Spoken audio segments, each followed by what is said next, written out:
Pembatalan penerima KIP kuliah, kemampuan pendidikan. Nah, kalau kemampuan pendidikan itu Bapak sekalian, kalau sekarang rata-rata dari hasil tracer yang ini kita masih di atas 3, ya, 3,13 IPK-nya. Tapi bukan berarti tidak ada yang 2,0 ke bawah.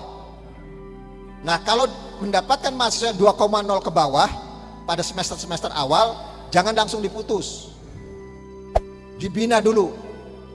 Jangan langsung dibinasakan. Ya, dibina dulu. Diberi tutorial, sebagainya, dipanggil dan sebagainya.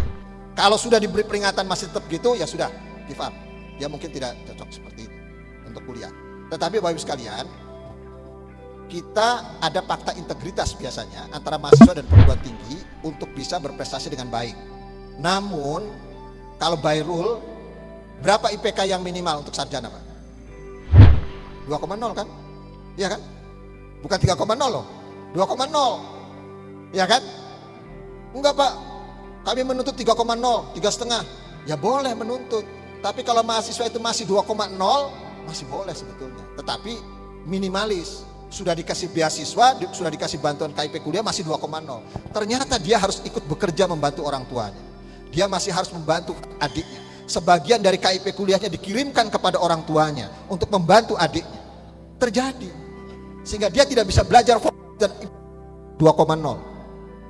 Mohon yang seperti ini menjadi perhatian para pembina kemahasiswaan di perguruan tinggi Bapak Ibu masing-masing. Jangan sampai itu luput dari ini. Kalau ada seperti itu dipanggil. Ya, saya kadang-kadang berjalan dari Papua sampai Aceh gitu ya, itu menyaksikan seperti itu, terenyuh sekali. Yang beasiswa itu sebagian dikirimkan ke orang tuanya karena adik-adiknya membutuhkan dan orang tuanya membutuhkan. Ya, lalu dia bekerja di perguruan tinggi, ngeles, kemudian dia bekerja di lab, di Bapak Ibu sekalian sebagai asisten, ada yang membuat bimbingan belajar dan sebagainya. Ya, ada seperti itu. Jadi kemampuan pendidikan ini menjadi penting. Lalu kemampuan ekonomi, ya, apabila mereka sudah tiba-tiba dapat warisan atau apa, ya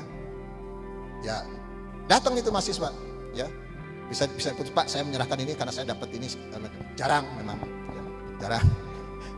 Tapi kalau saya mantan wakil rektor juga di kemahasiswaan, di akademik dan kemahasiswaan, ada mahasiswa yang ketika diberikan KIP, ya, waktu itu masih bidik misi, perubahan antara KIP dan bidik misi. Pak, tolong saya alihkan beasiswa ini untuk teman saya ini, Pak, karena teman saya ini yatim. Jadi dia mengalihkan. Loh, kamu gimana? Saya masih punya kakak, Pak, saya masih punya saudara yang bisa membiayai saya kuliah. Luar biasa, Pak.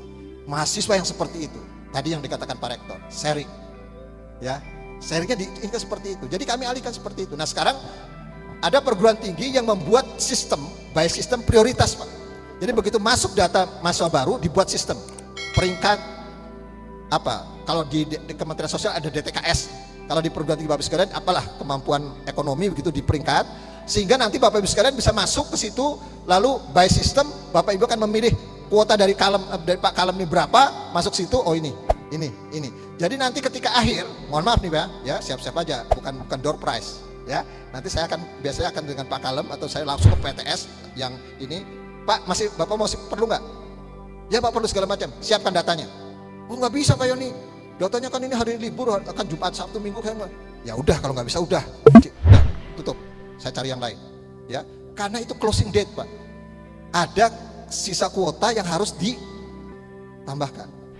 Nah, kalau Bapak Ibu sekalian punya sistem yang baik, maka Bapak Ibu sekalian dengan cepat bisa menginginkan, ya berapa Pak Yoni?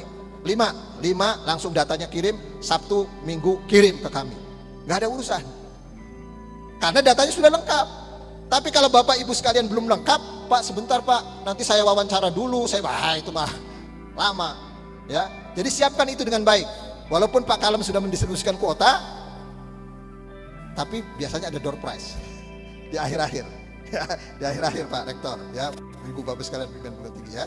Ya terpaksa saya kalau yang siap saja yang saya berikan. Kalau nggak berikan nanti Pak Muni atau Pak Budias nanti akan menelpon Bapak Ibu sekalian door prize-nya, gitu ya.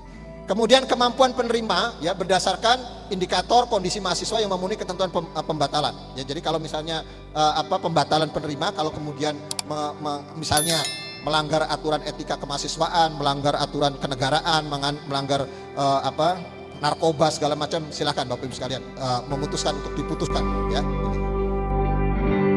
Ini.